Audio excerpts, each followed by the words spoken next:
Johnny Pallivathukkal സാറാണ്. സാറിനെ ഏറ്റവും സ്നേഹത്തോടെ ഈ എപ്പിസോഡിലേക്ക് സ്വാഗതം ചെയ്യുന്നു. Thank you. ജോണി സാർ, നമുക്കറിയാം 37 വർഷമായി ചാർട്ടേഡ് അക്കൗണ്ടൻറ്റ് രംഗത്ത് സേവനമനുഷ്ഠിക്കുന്ന ആളാണ്. വിവിധ പബ്ലിക് ചാരിറ്റബിൾ റിലീജിയസ് ട്രസ്റ്റുകളുടെ കൺസൾട്ടൻ്റാണ്. Indian institute of chartered accounts Ernakulam ഡിവിഷൻ്റെ ചെയർമാനായിരുന്നു. അതുപോലെ വിവിധ കമ്പനികളുടെ മാനേജ്മെൻറ്റ് പ്രൊഫഷണൽ ഇൻസ്റ്റിറ്റ്യൂഷൻസിൻ്റെ വിവിധ യൂണിവേഴ്സിറ്റികളുടെ സീനിയർ ഫാക്കൽറ്റിയായി സേവനമനുഷ്ഠിക്കുകയാണ്. സാറിനെ ഈ ഒരു മേഖലയിൽ ചർച്ച ചെയ്യാൻ കിട്ടിയത് നമ്മുടെ ഭാഗ്യമാണ്. ഗുഡ്നസ് TV പ്രേക്ഷകർക്ക് ഏറ്റവും സ്നേഹത്തോടെ ഈ എപ്പിസോഡിലേക്ക് സ്വാഗതം ചെയ്യും. സാർ, ഈ നിയമത്തിൽ, ഈ പുതിയ അമെൻമെൻറ്റ് ആക്റ്റിൽ, ബില്ലിൽ ഈ ഡെസിഗ്നേറ്റഡ് അതോറിറ്റി ആരാണ്, എന്താണ് എന്ന് ഡിഫൈൻ ചെയ്യുന്നുണ്ടോ? 5/11/2018 സെക്ഷൻ 15 പ്രകാരം പ്രിസ്ക്രൈബ്ഡ് അതോറിറ്റി ഗവൺമെൻറ് നോട്ടിഫൈ ചെയ്തു. അന്ന് പറയുന്നത് additional chief secretary, principal secretary of the state എന്നാണ് പറയുന്നത്, അല്ലെങ്കിൽ ടെറിട്ടറി. അതെ. പക്ഷേ 2026 അമെൻമെൻറ്റ് ബില്ലിൽ the designated authority and the administrator will be notified by the central government എന്നാണ് പറയുന്നത്. അപ്പോൾ സെൻട്രൽ ഗവൺമെൻറ് നോട്ടിഫൈ ചെയ്യണമെങ്കിൽ എന്ത് വേണം? ആക്ട് പാസ്സാവണം. ആക്ട് പാസ്സാവുന്നതിന് മുമ്പ് ബില്ല് പാർലമെൻറ്റിൽ ഡിസ്കസ് ചെയ്യണം. അപ്പോൾ ബില്ല് പാസ്സായി, ആക്റ്റായി, പ്രസിഡൻ്റ് ഓഫ് ഇന്ത്യ കൺസെൻറ്റ് കൊടുത്ത് പ്രസിഡൻറ്റ് സൈൻ ചെയ്തതിന് ശേഷം ഗസറ്റിൽ നോട്ടിഫൈ ചെയ്യുന്നതിന് മുമ്പ് അമെൻമെൻറ്റ് റൂള് വരണം. പ്രൊസീജിയർ ഫോംസ്, അതാണല്ലോ റൂൾ എന്ന് പറയുന്നത്. ആ റൂളും നോട്ടിഫൈ ചെയ്താലേ ഈ designated authority central government notify ചെയ്യത്തുള്ളൂ. അപ്പോൾ നമ്മുടെ ഈ ഗവൺമെൻറ്റിൻ്റെ ഒരു ട്രെൻഡ് അനുസരിച്ച് ഈ ഡെസിഗ്നേറ്റഡ് അതോറിറ്റി എന്ന് പറയുന്നത് അതാത് സംസ്ഥാനങ്ങളിലെ ചീഫ് സെക്രട്ടറിയോ അഡീഷണൽ ചീഫ് സെക്രട്ടറിയോ അല്ലെങ്കിൽ പ്രിൻസിപ്പൽ സെക്രട്ടറിമാരോ ആരെങ്കിലും ആയിരിക്കും. അപ്പോൾ ഇവരെന്ത് ചെയ്യും? ഈ ചീഫ് സെക്രട്ടറി അദ്ദേഹത്തിൻ്റെ പവർ എക്സിക്യൂട്ട് ചെയ്യുന്നത് ഡിസ്ട്രിക്ട് കളക്ടർ വഴിയാണ്. ഡിസ്ട്രിക്ട് കളക്ടർ തഹസിൽദാറെ സഹായത്തിനെടുക്കും, തഹസിൽദാർ വില്ലേജ് ഓഫീസറെ സഹായത്തിനെടുക്കും. അപ്പോൾ ഒരു സ്റ്റേറ്റിൻ്റെ സ്ഥാപനങ്ങൾ നടത്തിക്കൊണ്ട് പോകണമെങ്കിൽ സെൻട്രൽ ഗവൺമെൻറ് ഉദ്യോഗസ്ഥന് നേരിട്ട് ഇത് മാനേജ് ചെയ്യാൻ പ്രാക്ടിക്കലായിട്ട് ഒരുപാട് പ്രോബ്ലംസ് ഉണ്ട്. കാരണം സ്റ്റേറ്റിൻ്റെ പല അപ്രൂവൽസും ആവശ്യമുണ്ട്. ഒരു ബിൽഡിങ്, ലാൻഡ്, അതുപോലെ എഡ്യൂക്കേഷൻ ഇൻസ്റ്റിറ്റ്യൂഷൻസിൻ്റെ അപ്രൂവല്, റിന്യൂവല്, ഇതെല്ലാം സ്റ്റേറ്റ് ഗവൺമെൻറ്റിൻ്റെ പവേഴ്സിൽ വരുന്ന ഒരുപാട് അഡ്മിനിസ്ട്രേറ്റീവ് ഇഷ്യൂസ് ഉണ്ട്. അപ്പോൾ അങ്ങ് ചോദിച്ച ചോദ്യത്തിന് എൻ്റെ അഭിപ്രായത്തിൽ ഒരു സ്റ്റേറ്റ് അതോറിറ്റീസിനെയാണ് ഇത് എക്സിക്യൂട്ട് ചെയ്യാനായിട്ട് വയ്ക്കുക. നമുക്കറിയാമല്ലോ, ഒരു കോൺസ്റ്റിറ്റ്യൂഷൻ്റെ അണ്ടറിൽ 3 ബ്രാഞ്ചസ് ഉണ്ട്. ഒന്ന് ലെജിസ്ലേച്ചർ, 2 എക്സിക്യൂട്ടീവ്, 3 ജുഡീഷ്യറി.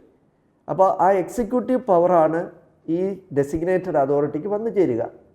ഇനി അങ്ങോട്ട് പോകുമ്പോൾ ഈ എക്സിക്യൂട്ടീവ് അതോറിറ്റി എന്ന് പറയുന്ന ആൾക്ക് ജുഡീഷ്യൽ മജിസ്ട്രേറ്റിൻ്റെ പവറാണ് കൊടുത്തിരിക്കുന്നത്. Under the civil procedure code judicial മജിസ്ട്രേറ്റിൻ്റെ പവറാണ് അദ്ദേഹത്തിന് കൊടുത്തിരിക്കുന്നത്. അപ്പോൾ ഈ വില്ലേജ് ഓഫീസർ ഈ സ്ഥാപനം നടത്തിക്കൊണ്ട് പോകാൻ പറ്റുകയില്ല എന്ന് തീരുമാനിച്ചാൽ ആ സ്ഥാപനം അതോടെ ഇല്ലാതാവുകയാണ്. തീർച്ചയായിട്ടും അതാണ് അതിനകത്ത് ഏറ്റവും ഭയാനകമായ സിറ്റുവേഷൻ. അപ്പോൾ 16(3) പറയുന്നത് എന്താണ്? Upon vesting the assets the designated authority may either directly or through administrator take possession of the assets. അവിടെയാണ് ഈ അഡ്മിനിസ്ട്രേറ്റർ ചീഫ് സെക്രട്ടറിക്ക് തിരുവനന്തപുരത്ത് നിന്ന് ചീഫ് സെക്രട്ടറിക്ക് എറണാകുളത്ത് വന്നിട്ട് ഓരോ സ്കൂളുകളും മാനേജ് ചെയ്യാൻ പറ്റുമോ? ഇതിൻ്റെ കൈവശം ഇവരുടെ കയ്യിലോട്ട് എത്തിച്ചേരുകയാണ്. അപ്പോൾ പൊസഷൻ എത്തിച്ചേരുന്നത് എക്സിക്യൂട്ടീവ് ചെയ്യുന്ന മെത്തേഡാണ് ഞാൻ പറഞ്ഞു വന്നത്.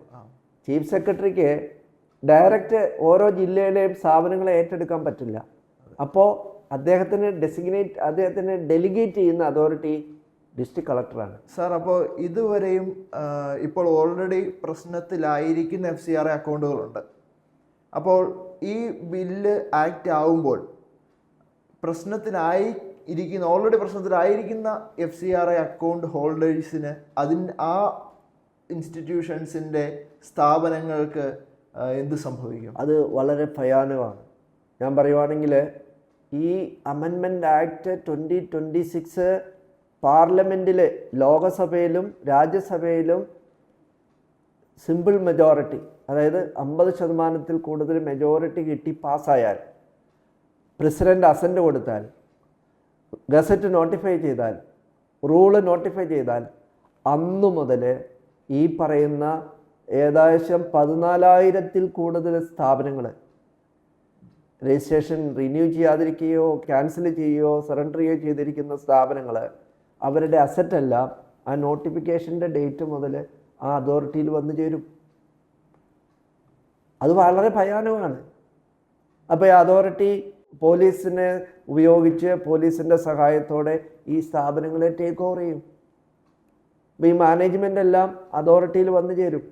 അഡ്മിനിസ്ട്രേഷൻ, എല്ലാ കാര്യങ്ങളും, അവരുടെ ബുക്സ് ഓഫ് അക്കൗണ്ട്സ്, അവരുടെ റെക്കോർഡ്സ്, അവരുടെ യൂസർ ID, പാസ്വേഡ്, അതുപോലെ അവർ ചെയ്യേണ്ട എല്ലാ ചുമതലകളും ഈ ഡെസിഗ്നേറ്റഡ് അതോറിറ്റിയാണ് ചെയ്യേണ്ടത്. ആ ഡെസിഗ്നേറ്റഡ് അതോറിറ്റി ഡെലിഗേറ്റ് ചെയ്യും. അവർ ഓരോരുത്തരെ അപ്പോയിൻ്റ് ചെയ്യും, അവർക്കുള്ള ശമ്പളം കൊടുക്കും, അവർക്കുള്ള സൗകര്യങ്ങളെല്ലാം ഒരുക്കി കൊടുക്കും. അങ്ങനെ ആ സ്ഥാപനം നടത്തിക്കൊണ്ടു പോകാൻ ബുദ്ധിമുട്ടായി വരുന്ന അവസരത്തിൽ എന്ത് ചെയ്യുമെന്നാണ് ചോദ്യം. ഉത്തരം ഒന്നേ ഉള്ളൂ, അതിൻ്റെ അസറ്റെല്ലാം വിറ്റ് അത് ഗവൺമെൻറ് ബോഡിയിലോ അല്ലെങ്കിൽ കൺസോളിഡേറ്റഡ് ഫണ്ട് ഓഫ് ഇന്ത്യയിൽ ലയിപ്പിക്കും. അതാണ് അടുത്ത സെക്ഷനിൽ പറയുന്നത്. എന്താണ്? The responsible for the supervision, management, safe guarding, preserving or maintaining the assets of vested on it. ഈ ഡെസിഗ്നേറ്റഡ് അതോറിറ്റിയാണ് പിന്നെ ഇത് അഡ്മിനിസ്റ്റർ ചെയ്യുന്നത്. ബി പറയുന്നു, the management of activities of the person whose assets are provisionally vested in it under subsection 1 in such manner for such period as may be prescribed, and the designated authority may utilize foreign contribution for managing such assets and activities. അപ്പോൾ ഈ അസറ്റും അതിൻ്റെ പ്രോപ്പർട്ടീസും എല്ലാം ഈ activities conduct ചെയ്യാനായിട്ട് ഉപയോഗിക്കും. അത് കഴിഞ്ഞ് തീർന്നിട്ടില്ല. സെക്ഷൻ 16(4) വരാം. എന്താ പറയുന്നത്? where in respect of any person referred to in subsection 1, a fresh certificate is granted, b the certificate is renewed, c the certificate is restored. എന്ന് വെച്ചാൽ ഈ സർട്ടിഫിക്കറ്റ് ക്യാൻസൽ ചെയ്യുകയോ സറണ്ടർ ചെയ്യുകയോ റിന്യൂ ചെയ്യാതിരിക്കുകയോ ചെയ്യുന്ന അവസരങ്ങളിൽ ഈ പ്രൊവിഷണലായിട്ട് ഈ ഡെസിഗ്നേറ്റഡ് അതോറിറ്റിയിൽ വന്ന് ചേരുമെന്ന് നമ്മൾ കണ്ടു. അങ്ങനെയുള്ളവർ അത് റിന്യൂവലിന് അപ്ലൈ ചെയ്യുക, അല്ലെങ്കിൽ പുതിയ രജിസ്ട്രേഷൻ അപ്ലൈ ചെയ്യുക, അതല്ലെങ്കിൽ ഇതിനൊരു റിവിഷനുണ്ട്, ആ റിവിഷന് പോയിട്ട് അതിൽ വീണ്ടും റിന്യൂ ചെയ്ത് റീസ്റ്റോർ ചെയ്തെടുക്കുക. അതിനൊരു കാലാവധി പറയുന്നുണ്ട്. Within such period as may be prescribed. ആ പീരീഡിനുള്ളിൽ ഇങ്ങനെ റിന്യൂ ചെയ്തെടുത്താൽ എന്ത് ചെയ്യും? The designated authority shall return the unutilised foreign contribution. ബാങ്കിൽ ബാലൻസ് എന്തെങ്കിലും ഉണ്ടെങ്കിൽ അതും, അതുപോലെ തന്നെ അസറ്റ്സ് എന്തൊക്കെയുണ്ടോ അതും ഈ സ്ഥാപനത്തിന് തിരിച്ചു കൊടുക്കും. നോക്കൂ, ഒരു ഡെസിഗ്നേറ്റഡ് അതോറിറ്റിയിൽ വന്നു ചേർന്നിട്ട് അത് റിന്യൂ ചെയ്യുന്നവരെയും ഈ ഡെസിഗ്നേറ്റഡ് അതോറിറ്റി പ്രവർത്തിച്ച് പിന്നെ ബാലൻസ് ഫണ്ട് എന്തെങ്കിലും ഉണ്ടെങ്കിൽ ഈ സ്ഥാപനത്തിന് റിന്യൂ ചെയ്ത് കിട്ടിയാൽ തിരിച്ചു കൊടുക്കുമെന്നാണ് പറയുന്നത്. അപ്പോഴേക്കും ഇതെല്ലാം ഡിസോർഡറായി കഴിഞ്ഞിരിക്കും. ഈ സ്ഥാപനത്തിൽ പഠിക്കുന്ന കുട്ടികളും രോഗികളും മറ്റുള്ള ആളുകളും എല്ലാം അവിടുന്ന് പോയി കഴിഞ്ഞിരിക്കും. കാരണം ഇത് പ്രവർത്തിക്കാൻ പറ്റുന്നില്ല, വഴിയാധാരമാകും. അപ്പോൾ അതും ഒരു പ്രാക്ടിക്കലായിട്ടുള്ള ഒരു സൊല്യൂഷൻ അല്ല. പിന്നീട് പറയുന്നു, ഈ പീരീഡിനുള്ളിൽ ഇത് റിന്യൂ ചെയ്ത് കിട്ടിയില്ലെങ്കിൽ, അതാണ് സെക്ഷൻ 16(a)(5) പറയുന്നത്. ഏതെങ്കിലും കാരണവശാൽ ഇത് റിന്യൂ ചെയ്ത് കിട്ടിയില്ലെങ്കിൽ permanently vested by the designated authority. അപ്പം ഞാൻ ചോദിക്കുന്നത്, ഇത് റിന്യൂ ചെയ്യാതിരിക്കുന്നതും ചെയ്യുന്നതും ക്യാൻസൽ ചെയ്യുന്നതും ചെയ്യാതിരിക്കുന്നതും ഒരു വ്യത്യാസം, ഏത് കാലത്താണ് ഇത് റിന്യൂ ചെയ്ത് കൊടുക്കേണ്ടതെന്ന് തീരുമാനിക്കുന്നതും എല്ലാം മിനിസ്ട്രി ഓഫ് ഹോം അഫയേഴ്സാണ്. അപ്പോൾ സമയത്തിന് റിന്യൂ ചെയ്ത് കൊടുക്കുക എന്നുള്ളത് മിനിസ്ട്രി ഓഫ് ഹോം അഫയേഴ്സ് ചെയ്യാതിരുന്നാൽ ഈ asset permanently vested with a designated authority. നോക്കുക, അപ്പോൾ ഇത് ഇൻസ്റ്റിറ്റ്യൂഷന് യാതൊരു കൺട്രോളും ഇല്ല ഇത് റിന്യൂ ചെയ്ത് കിട്ടുന്ന കാര്യത്തിൽ. അപ്പോൾ എന്ന് റിന്യൂ ചെയ്യണ്ട എന്ന് മിനിസ്ട്രി ഓഫ് ഹോം അഫയേഴ്സ് തന്നെ തീരുമാനിക്കും. ഇതിനൊരു അപ്പീൽ മെക്കാനിസം ഇല്ല, ഇതിനൊരു റെമഡി ഇല്ല, ഇതിനൊരു ജസ്റ്റിഫിക്കേഷൻ ഇല്ല. അങ്ങനെ റിന്യൂ ചെയ്യാതെ കൊടുക്കാതിരുന്നാൽ ഈ അസറ്റ് മുഴുവൻ ഡെസിഗ്നേറ്റഡ് അതോറിറ്റിയിൽ വന്നു ചേരും. അത് വളരെ ഭയാനകമാണ്. തീർച്ചയായും. ഇനി അങ്ങനെ വന്നു ചേരുന്ന അസറ്റ് എന്ത് ചെയ്യണമെന്നാണ് സെക്ഷൻ 16A സബ്സെക്ഷൻ 6 പറയുന്നത്. അത് മറ്റൊന്നുമല്ല, the designated authority shall apply the foreign contribution and the assets permanently vested in it for public interest and may by an order.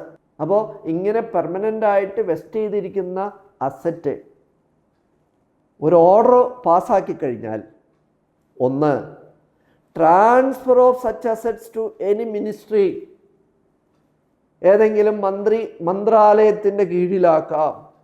രണ്ട്, എനി ഡിപ്പാർട്ട്മെൻറ്റ്, ഗവൺമെൻറ്റിൻ്റെ ഡിപ്പാർട്ട്മെൻറ്റിലാക്കാം. മൂന്ന്, അതോറിറ്റി, ഏതെങ്കിലും ഗവൺമെൻറ് അതോറിറ്റിയിൽ വന്നു ചേരാം. നാല്, or agency of central government or state government, കേന്ദ്ര ഗവൺമെൻറ്റിൻ്റെയോ സംസ്ഥാന ഗവൺമെൻറ്റിൻ്റെയോ ഏതെങ്കിലും ഏജൻസിക്ക് കൈമാറാം. Or local authority. ആരാണ് local authority? Panchayat, municipality, corporation. നമ്മുടെ സ്കൂളുകൾ, കോളേജുകൾ, ആതുരാലയങ്ങൾ, ഓർഫനേജസ്, ഹോസ്പിറ്റൽസ്, ഇതെല്ലാം ഒരു ലോക്കൽ അതോറിറ്റിക്ക് വേണമെങ്കിൽ കൊടുക്കാം. പഞ്ചായത്ത്, മുനിസിപ്പാലിറ്റി, കോർപ്പറേഷൻ, അങ്ങനെ കൊടുത്തു കഴിയുന്ന ഒരു കാര്യം. രണ്ടാമത്തെ കാര്യം ബാക്കിയുണ്ടെങ്കിൽ, disposed of such assets through sale or any other appropriate process in such manner as may be prescribed and credit the balance to the consolidated fund of India. നോക്കൂ, ഇത് വിറ്റ് കാശാക്കി കൺസോളിഡേറ്റഡ് ഫണ്ട് ഓഫ് ഇന്ത്യയിലേക്ക് transfer ചെയ്യാം. ഇത് വിൽക്കുന്നത് എങ്ങനെയാണ്? നമ്മൾ സാധാരണ കാണുന്ന പോലെ ആധാരമൊന്നും വേണ്ട, ഒരു സെയിൽ സർട്ടിഫിക്കറ്റ്. ഈ ഡെസിഗ്നേറ്റഡ് അതോറിറ്റിക്ക് ഈ പ്രോപ്പർട്ടിയുടെ ഉടമസ്ഥാവകാശം വന്നു ചേരും. അതൊരു രജിസ്ട്രേഷൻ പ്രോസസ്സിൽ കൂടെ അല്ല, ഒരു സെയിൽ സർട്ടിഫിക്കറ്റ് മതി ഈ പ്രോപ്പർട്ടി ട്രാൻസ്ഫർ ചെയ്യാനോ വിൽക്കാനോ.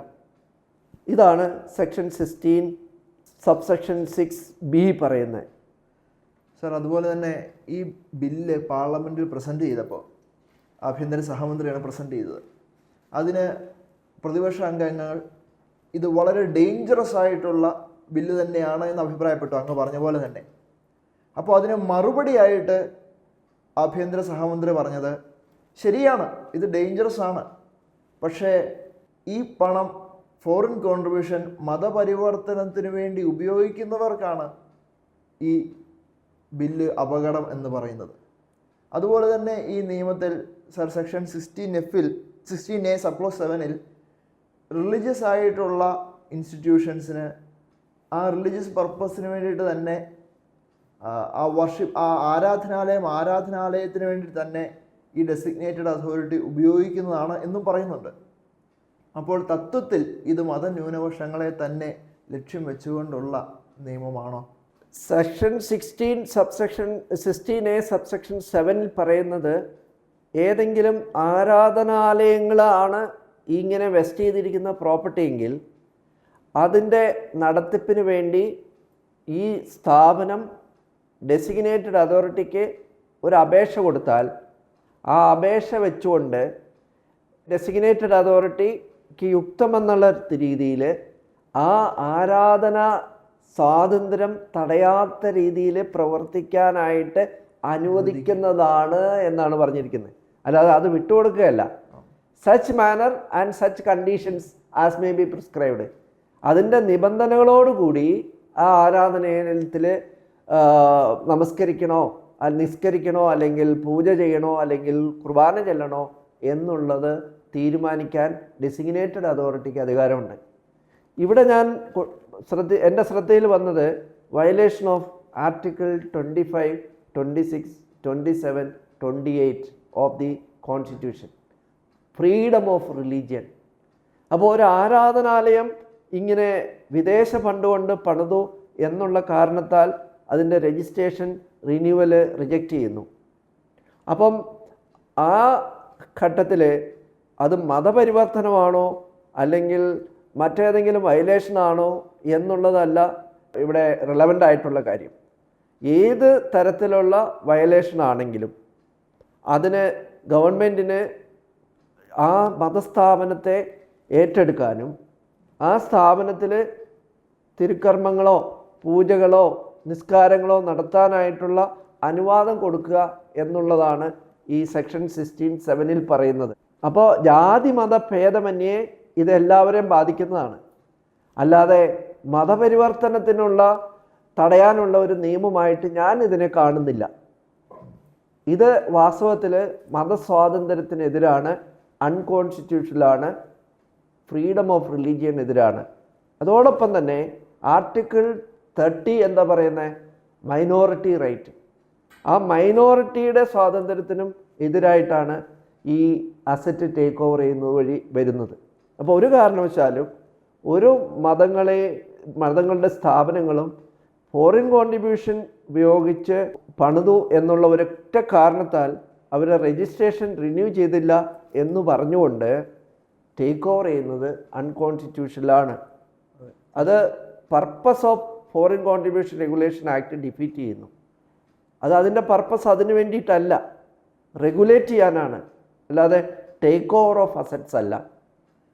സാർ അതുപോലെ തന്നെ നമ്മുടെ ഈ 16 സബ്ക്ലോസ് L പേഴ്സൺസിനും ക്ലാസ് ഓഫ് പേഴ്സൺസിനും ഈ നിയമത്തിൻ്റെ പരിധിയിൽ നിന്നും സെൻട്രൽ ഗവൺമെൻറ് എക്സംഷൻ കൊടുക്കാം എന്ന് പറയുന്നുണ്ട്. അതായത് കേന്ദ്ര ഗവൺമെൻറ്റിൻ്റെ തൽപര കക്ഷികൾക്ക് ഈ നിയമത്തിൻ്റെ പരിധിയിൽ നിന്നും രക്ഷപ്പെടാം എന്നതിൻ്റെ ഡയറക്റ്റ് ആയിട്ടുള്ള സൂചനയാണോ സാർ ആ പ്രൊവിഷൻ? അത് എങ്ങനെയാണെങ്കിലും മിസ്യൂസ് ചെയ്യപ്പെടും. അതായത് ഒരു പ്രത്യേക കാരണങ്ങളാൽ ഏതെങ്കിലും ഒരു പ്രത്യേക സ്ഥാപനങ്ങൾക്ക് മതങ്ങൾക്ക് അതിന് വേണമെങ്കിൽ ഒഴിവ് കൊടുക്കാമെന്നാണ് പറയുന്നത്. ഇതെല്ലാം മിസ്യൂസ് ചെയ്യപ്പെടുന്നതാണ്.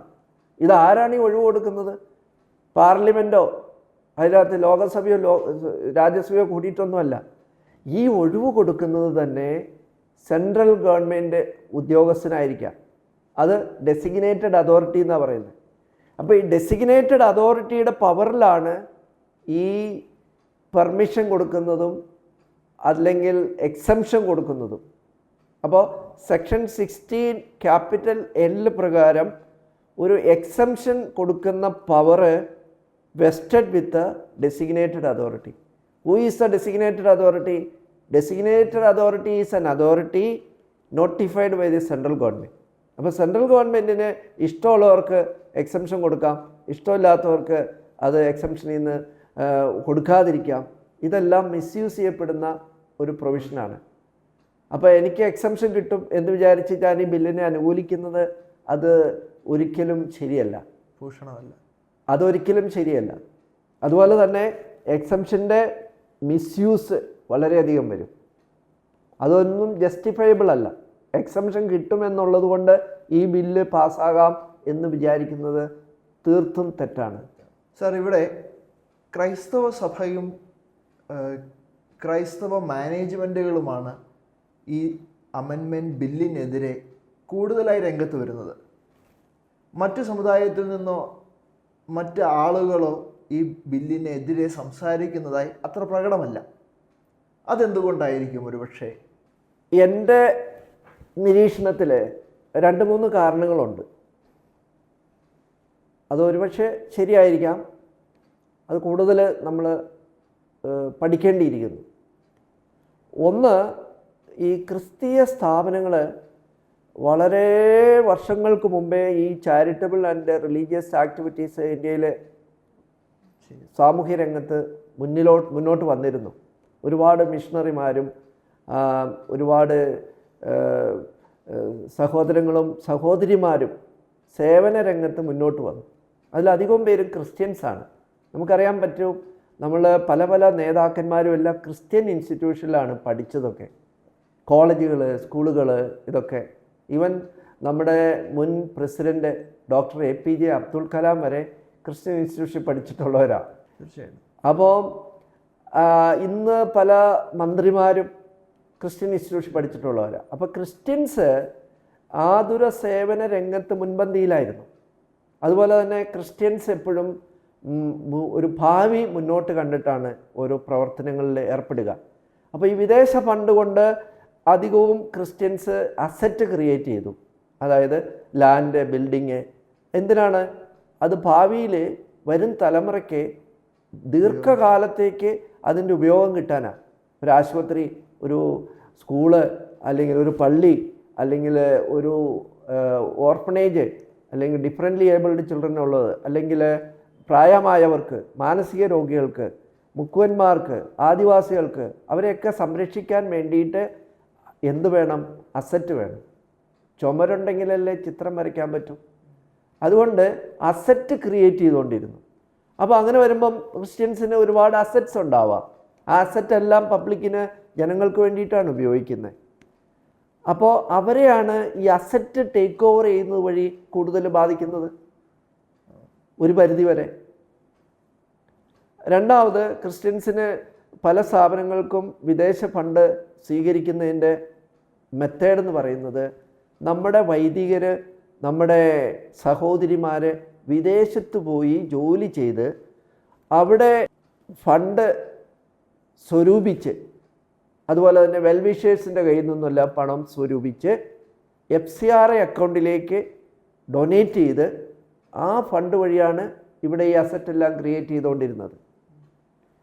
അപ്പം മറ്റുള്ള സമുദായങ്ങൾ ഒരുപക്ഷെ അവർക്ക് സഹായം കിട്ടുന്നത് മറ്റ് ഏജൻസികളിൽ നിന്നാണെങ്കിലും അവർക്ക് അസറ്റായിരിക്കില്ല അവർ ചെയ്തത്.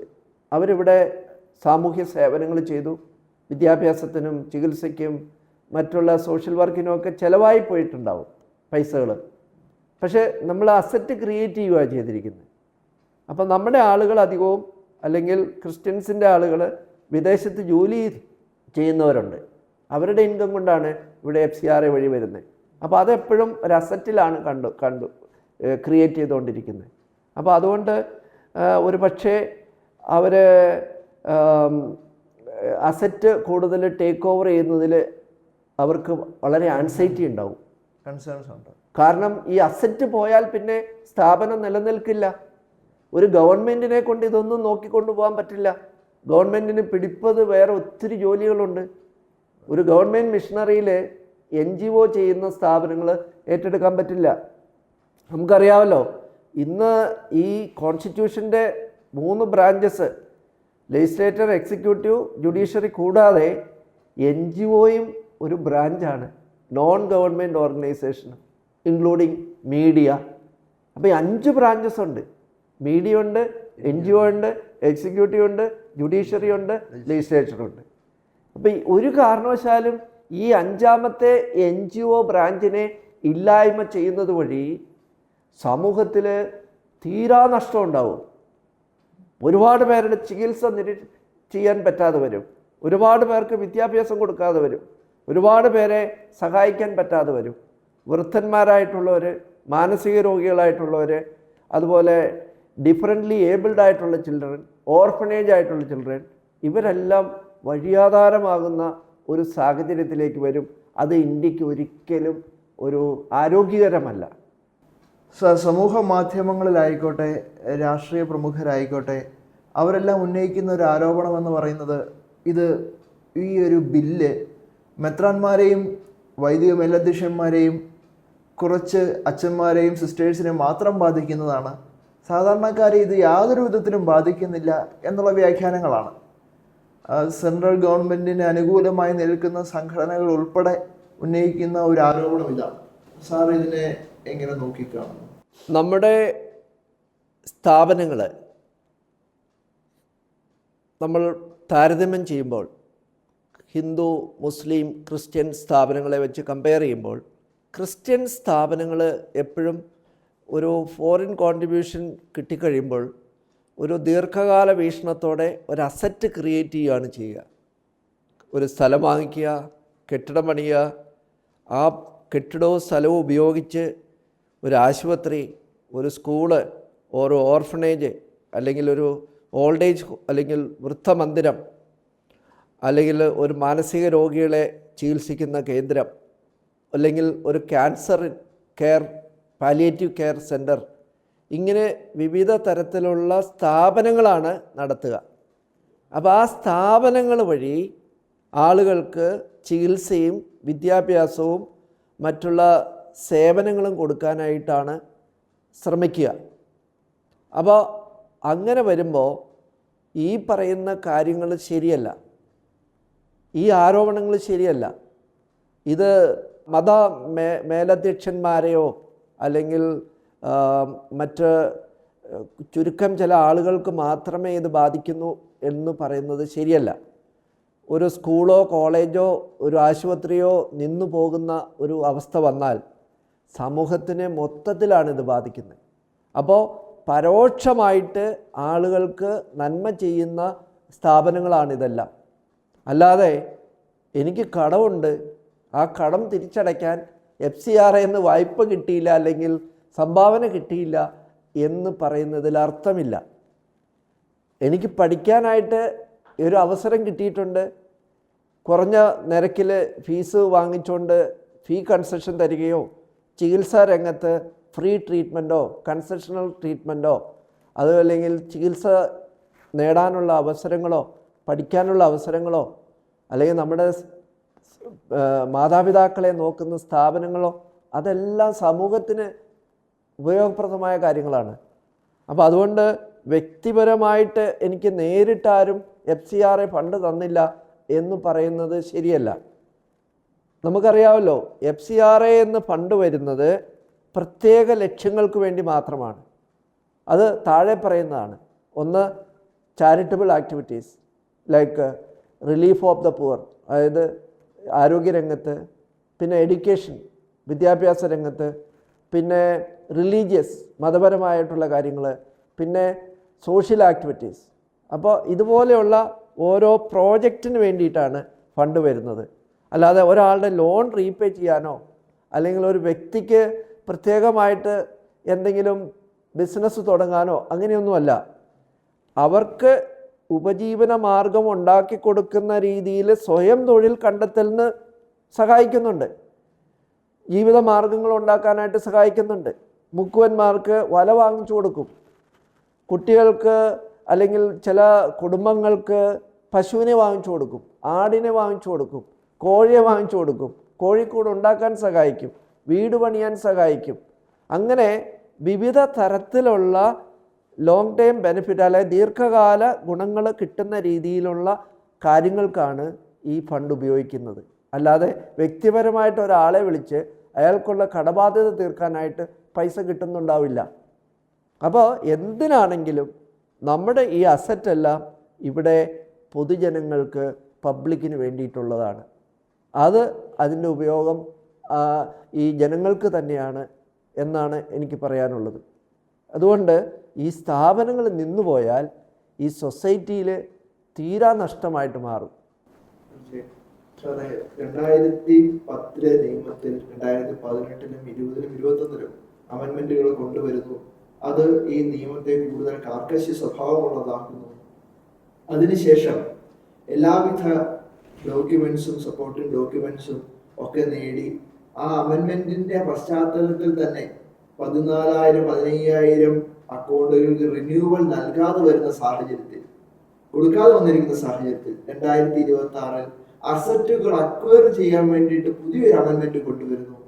ഇതിനകത്ത് യഥാർത്ഥത്തിൽ ഒരു ഓർഗനൈസ്ഡ് ആയിട്ടുള്ള ഒരു ചതി നമുക്കിതിൽ നിന്നും മനസ്സിലാക്കാൻ സാധിക്കുമോ? എന്താണ് സാറിന്റെ? ഒരു സബ്ജക്റ്റ് എക്സ്പേർട്ട് എന്നുള്ള നിലയിൽ ഞാനതൊരു പൊളിറ്റിക്കൽ ഇഷ്യൂയിലേക്ക് കടക്കുന്നില്ല.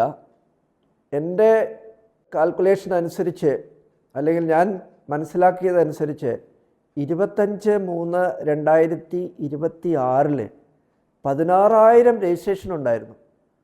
ഒരു 3 ദിവസം മുമ്പ് ആ സൈറ്റിൽ നോക്കിയപ്പോൾ അത് 14,500 കുറഞ്ഞു. നോക്കുക, 16,000 രജിസ്ട്രേഷൻ ലോകസഭയിൽ അവതരിപ്പിക്കുമ്പോൾ ഉണ്ടായിരുന്നത് 14,500 കുറയുമ്പോൾ ഏകദേശം 1,500ഓളം രജിസ്ട്രേഷൻസ് ഈ ദിവസങ്ങളിൽ തന്നെ റിജക്റ്റ് ചെയ്ത് പോയിട്ടുണ്ട്, അല്ലെങ്കിൽ ക്യാൻസലായി പോയിട്ടുണ്ട്, അല്ലെങ്കിൽ സറണ്ടർ ചെയ്ത് പോയിട്ടുണ്ട്. ഞാൻ പറയാൻ വന്നത്, ഈ ആക്ട് പാസ്സായി അത് നോട്ടിഫൈ ചെയ്ത് വന്നാൽ ഈ പറയുന്ന 14,000 പിന്നെ 1,500 കൂടി 15,500 സ്ഥാപനങ്ങളുടെ അസറ്റുകൾ ഡെസിഗ്നേറ്റഡ് അതോറിറ്റിയിൽ വന്നു ചേരുന്ന അപകടമുണ്ട്. 2021 ശേഷം റിന്യൂ ചെയ്യാത്ത ആയിരക്കണക്കിന് കേസ് സ്ഥാപനങ്ങളുണ്ട്. ഇനിയിപ്പോൾ 2026 ഡ്യൂ ആവുകയാണ്. രജിസ്ട്രേഷൻ റിന്യൂ ചെയ്യേണ്ട സമയമായിക്കൊണ്ടിരിക്കുക. അതിൻ്റെ ആപ്ലിക്കേഷൻ റിജക്റ്റ് ചെയ്ത് കഴിഞ്ഞാൽ FCRA രജിസ്ട്രേഷൻ നിലവിലുള്ളവരുടെ എണ്ണം കുറയും. ബാക്കി ഈ ഡെസിഗ്നേറ്റഡ് അതോറിറ്റിയിലേക്ക് അസറ്റ് മുഴുവൻ വന്നു ചേരും. ചുരുക്കാൻ പറഞ്ഞാൽ ഇതൊരു നാഷണലൈസേഷൻ ഓഫ് NGO ആണെന്ന് വരെ എനിക്ക് തോന്നിപ്പോവുക. അതായത് ഒരു ദേശവൽക്കരണം. NGO സ്ഥാപനങ്ങളെ മുഴുവനും അസറ്റ് ഗവൺമെൻറ്റിൽ നിക്ഷിപ്തമാകുന്നു. ഇത് ഭയാനകമായ ഒരു സിറ്റുവേഷനാണ് ഇന്ത്യയിൽ. എനിക്കത് പറയാതിരിക്കാൻ നിവൃത്തിയില്ല. ഇത് ഒരിക്കലും നമ്മൾ കണ്ടിട്ടില്ലാത്തൊരു നിയമമാണ്. അപ്പോൾ അതുകൊണ്ട് ഇത്തരം നിയമങ്ങൾ ഇന്ത്യയിൽ നടപ്പിലാക്കാൻ പാടില്ല. ഇത് ഇനി നമുക്ക് ഈ ബില്ല് വരാതിരിക്കാൻ, അല്ലെങ്കിൽ വന്നു കഴിഞ്ഞാൽ നമുക്ക് എന്തൊക്കെ നടപടികൾ സ്വീകരിക്കാനാവും? എന്താണ് സാറിൻ്റെ അഭിപ്രായം? ഒന്ന്, നമ്മൾ ഈ ബില്ല് ഇതേപോലെ പാസ്സാകാനായിട്ടുള്ള ഒരു അവസരം ഉണ്ടാകരുത്. അതിനെന്ത് ചെയ്യണം എന്ന് വച്ചാൽ, നമുക്കറിയാം 2025 ഇൻകം ടാക്സ് ആക്ട് നിലവിൽ വന്നു. 1/4/2026 മുതൽ.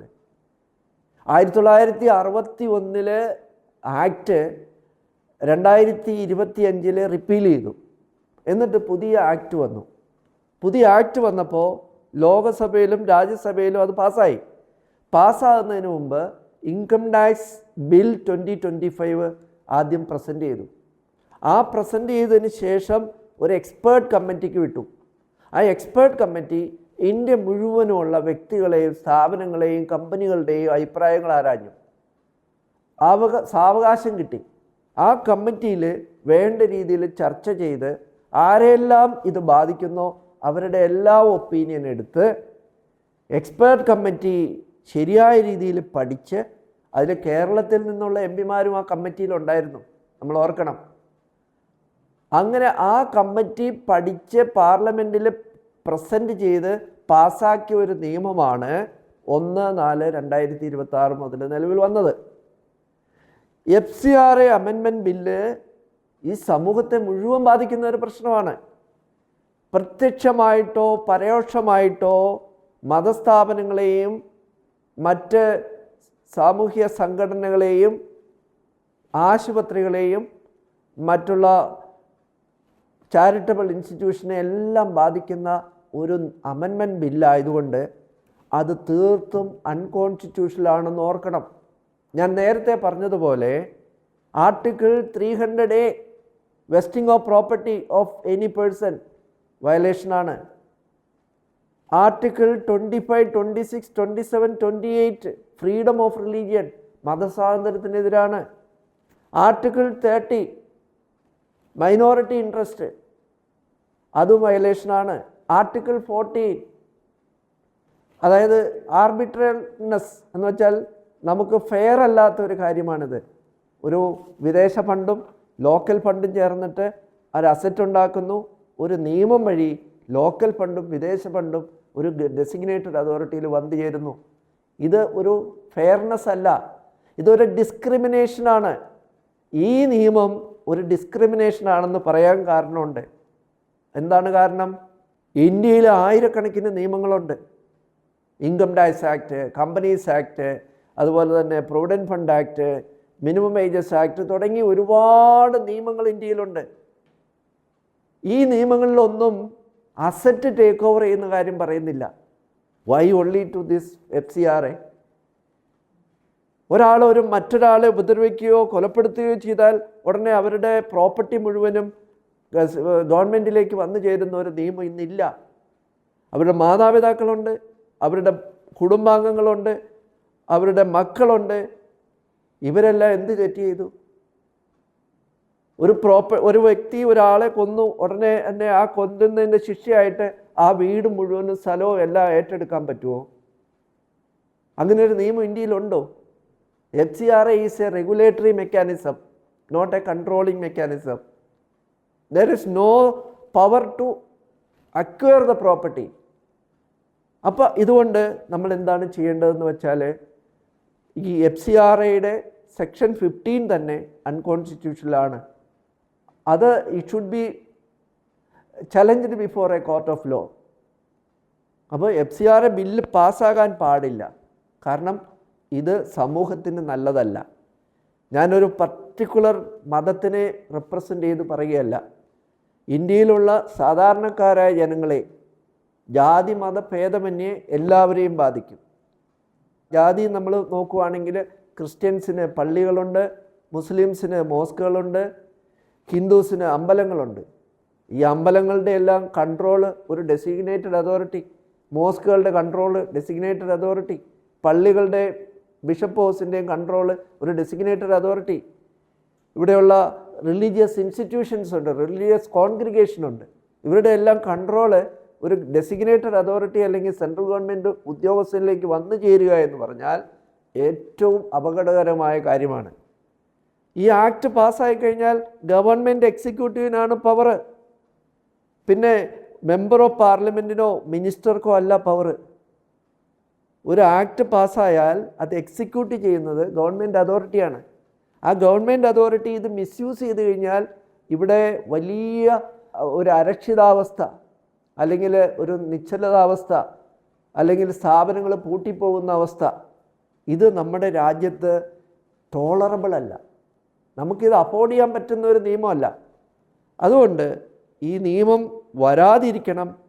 ഇത് ഒരു ഫോറിൻ സോഴ്സ് റെഗുലേറ്റ് ചെയ്യാനായിട്ട് ഇങ്ങനെ അസറ്റ് വെസ്റ്റ് ചെയ്യേണ്ട ഒരു കാര്യമില്ല എന്നാണ് എൻ്റെ അഭിപ്രായം.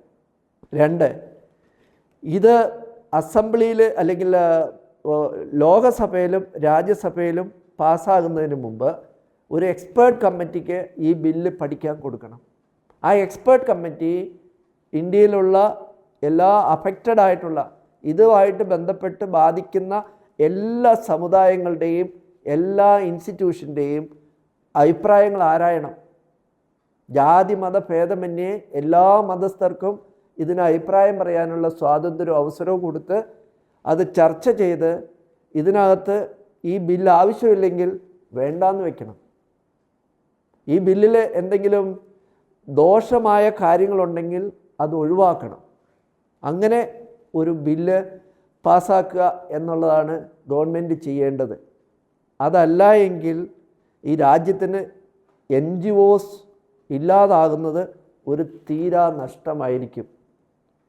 അതോടൊപ്പം തന്നെ ഈ ബില്ല് ഇങ്ങനെ പാസ്സായാൽ അൺകോൺസ്റ്റിറ്റ്യൂഷണൽ ആയതുകൊണ്ട് അത് അപ്രോപ്രിയേറ്റ് കോർട്ടിൽ ചലഞ്ച് ചെയ്യണമെന്നാണ് എൻ്റെ അഭിപ്രായം. തീർച്ചയായിട്ടും നഖശികാന്തം എതിർക്കപ്പെടേണ്ട ഒരു ബില്ലാണ് 2026 FCRA അമെൻമെൻറ്റ് ബിൽ. വള്ളുവാതിക്കൽ സാർ അദ്ദേഹത്തിൻ്റെ ഇത്ര നാളത്തെ എക്സ്പീരിയൻസിൽ നിന്നും നമുക്ക് വേണ്ട കാര്യങ്ങൾ പറഞ്ഞു തന്നു, പഠിപ്പിച്ചു തന്നു. FCRA ബില്ല് സാധാരണക്കാരെ എത്രമാത്രം മോശമായി ബാധിക്കുമെന്നും ഈ രാജ്യത്തിൻ്റെ അഖണ്ഡതയെ അത് എത്രമാത്രം തകർക്കുമെന്നും വളരെ വ്യക്തമാക്കി സാർ നമുക്ക് പറഞ്ഞു തന്നു. ഇത്ര നേരവും ഞങ്ങളോടൊപ്പം ചെലവഴിച്ചതിനും സാറിൻ്റെ അറിവിനും സർവശക്തനായ ദൈവം അനുഗ്രഹിക്കട്ടെ എന്ന് പ്രാർത്ഥിച്ചുകൊണ്ട് നന്ദി. Thank you.